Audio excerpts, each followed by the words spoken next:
Welcome to JazTime. Today we're going to be reviewing the two watches you see here. The one on the right is the Rolex Datejust 2 116633, and the one on the left is the Rolex Submariner 116613LB. Now let's take a look at why you might want to purchase one or the other and what the differences might be. Okay, the one on the right, you'll notice that it has, the first big difference is this gold fluted bezel. Fluted meaning that you see how these ridges they have, and how every time I kind of move it left to right, it shines different. That's fluted as opposed to domed and smooth. Now that the Datejust has this fluted yellow gold bezel, 18 karat. And the one on the left, the Submariner, has this ceramic bezel. That's the bezel thingy going around here. And the one on the right, left, the Submariner, can calculate elapsed time using the bezel by just turning the bezel, putting the purloin at the minute marker, like that. The one on the right can do no such thing because this bezel doesn't turn. You'll also notice that the hands on this Datejust 2 is going to be in yellow gold. It does not luminous in the dark, and that's because this is not a tool watch meant to be worn when you're diving. The one on the left is. And you can notice that it's white, and that white is actually luminous, meaning if I were to turn off the lights, you'd still be able to see it glow. And at nighttime you can see that, or if you're underwater you can see that. The one on the right, since it's a dress watch, you won't be able to see that. Okay, now let's take a look at the case here. Now what do you notice immediately about the case?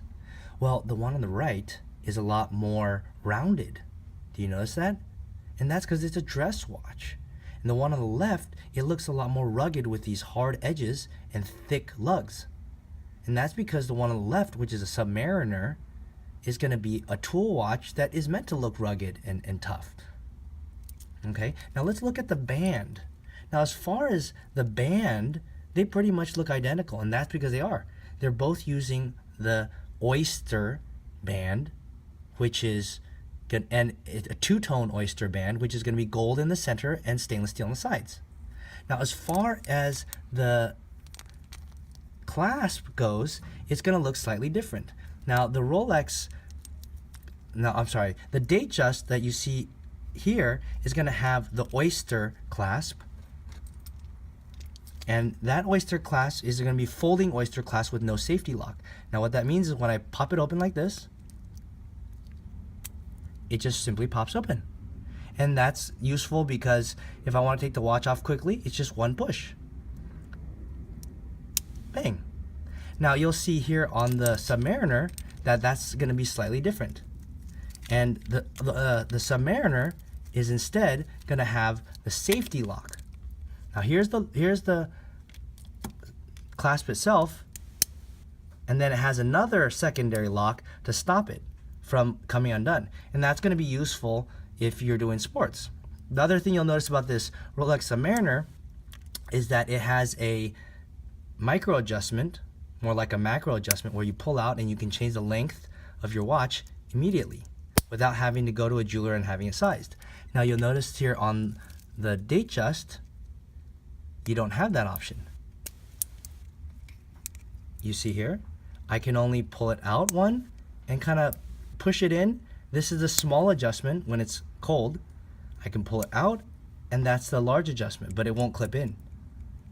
Okay, so it's not like I can really change it, but it's not going to really matter because this is supposed to be a dress watch.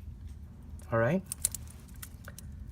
Now you're probably wondering, well, how deep can these guys go? Well, in fact, the Datejust, even though it's a dress watch, originally the Oyster watch was one of the first waterproof watches, and they were designed to go underwater. So even though it's a dress watch, it can still go to 100 meters. Now most divers only go up to maybe 30-40 meters. So this watch, in fact, even though it looks so fancy and has all this gold on it, you could jump in and dive to 30 meters, no problem with this. The one on the left, however, is more designed for diving. And this, in fact, goes to 300 meters.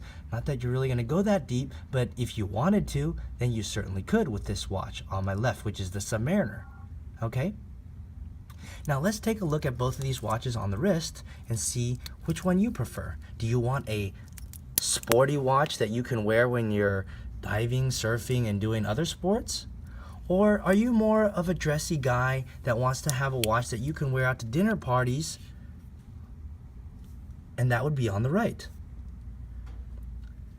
Now, if you liked any of these videos, or if you have a comment, I want to hear what you guys have to say. I've told you what I have to say. Now I'm curious what you guys have to say.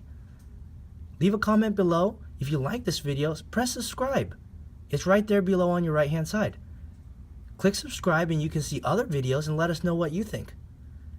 Now, if you like this watch or any of these watches, or just a watch fanatic in general, check us out at JazTime.com. That's JazTime.com. And you can see other watches with a lot of pictures and prices. Check us out at JazTime.com. We offer a 1-year warranty, free shipping, and a low price guarantee. I'll see you guys at JazTime.com.